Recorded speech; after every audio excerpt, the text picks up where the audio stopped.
मेरी माँ का नाम लीला देवी था, जो देवी माँ की लीला ही थी। इतनी इंस्पायरिंग थी कि कुछ इंसिडेंट्स उनकी जीवनी से मैं सबके साथ शेयर करना चाहूँगी। हो सकता है औरों को भी इससे प्रेरणा मिले। वो जब 70 साल क्रॉस कर चुकी थी तो उनके भाई के यहाँ एक लड़की काम करती थी, जो कुछ समय के लिए मेरे माँ के पास आ गई। और उस लड़की ने बताया कि उसके सौतेले बाप उस पर बहुत गलत नज़र रखते हैं और उसे तंग करते हैं, गलत काम करवाना चाहते हैं।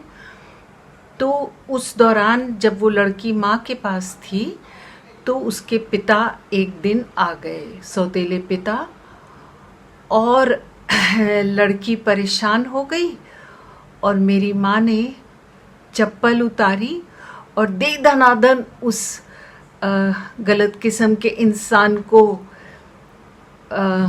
धोया और साथ में गर्जी कि खबरदार जो तू इस पे बुरी नज़र रखा और इसकी तरफ देखा और ये मेरी बेटी है, इस तरफ कभी फटकना भी नहीं।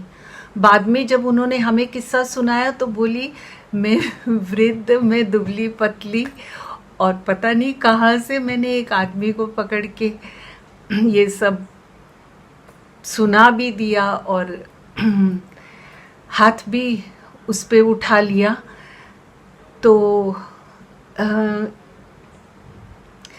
जो ममत्व होता है वो अपने आप साहस भी दे देता है। कहने को ममत्व बहुत सॉफ्ट भाव हम मानते हैं, लेकिन वो असीम साहस दे सकता है।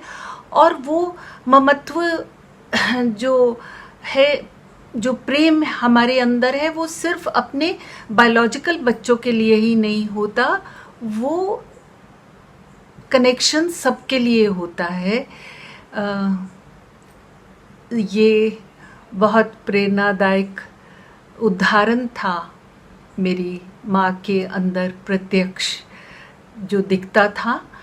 और दूसरा एक इंसिडेंट सुनाऊंगी जिसमें एक अलग आध्यात्मिक किस्म का साहस दिखा। शूटिंग थी उड़ान की और सीन था जहाँ बैलगाड़ी का पहिया फंसता और मैं उसे निकालने में मदद करती हूँ और शेखर कपूर मेरी मदद करते हैं। तो ये सीन मुझे विजुअली बहुत रिच चाहिए था, लेकिन मेरे कैमरामैन किसी वजह से बोले मैं 2 घंटे ही रहूँगा, बाद में असिस्टेंट करेगा। रात को उन्होंने जब ये बात बताई तो मेरी नींद उड़ गई और टेंशन से अगले दिन मुझे बुखार था। 103 शाम को जब घर पे लौटी तो 106।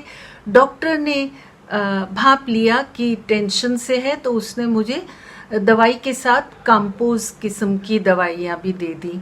2 दिन बाद जब ठीक हुई और मुझे अब नया सीन लिखना था, उसकी शूटिंग सर पे थी, तो मुझसे सीन लिखा नहीं जा रहा था उतना बारीकी से, यानी एक जोन्ड आउट सी थी, स्पेस्ड आउट सी। तो माँ को जब ये समस्या बताई तो उन्होंने कहा कोई बात नहीं, अब जैसा लिखा जा रहा है वैसा ही सही, प्रभु की मर्जी, यही मर्जी होगी, ये उतना अच्छा नहीं लिखना होगा। तो एक ये बात सुन के रिलैक्सेशन हुई, एक बोझ उतरा। जो हम प्रेशराइज्ड रहते हैं, स्कूल्स में सीख लेते हैं एक्सीलेंस और पुश हार्ड, और खुद भी हमें निजी परफेक्शन का शौक जब होता है तो इम्परफेक्शन से डर भी होता है। और मेरी माँ में मैंने वो निडरता भी देखी कि उसको कोई लालसा नहीं थी,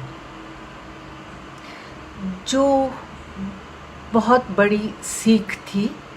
तो मैं ये शेयर करूँगी कि हम भी अपने बच्चों को उतना प्रेशराइज नहीं करें। जैसे डाओ ने कहा है, फ्लो के साथ चलने में ही हम लंबी दौड़ सकते हैं और बिना स्ट्रेस के जीवन जी सकते हैं।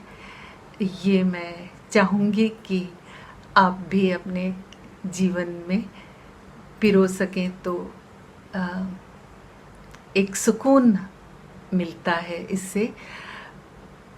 योगानंद जी की बहुत नेक माँ थी और जब वो गुज़र गई तो उन्हें बहुत शिकायत हुई प्रभु से, और उन्होंने रो रहे थे और कह रहे थे उन्हें कि तूने जब इतनी नेक आत्मा मुझे माँ के रूप में दी तो ले क्यों ली। तो माँ के दर्शन हुए उन्होंने, और माँ ने कहा वो मैं ही तो थी जो आई थी तेरे घर। तो माँ के अपनी अपनी माँ के रूप में प्रभु का ममत्व ही होता है जो आके हमें पालता है, हमारा गुरु होता है, हमें प्रेरणा देता है। हर माँ को मेरा नमन, और लीला देवी को बहुत बहुत नमन, आभार, धन्यवाद।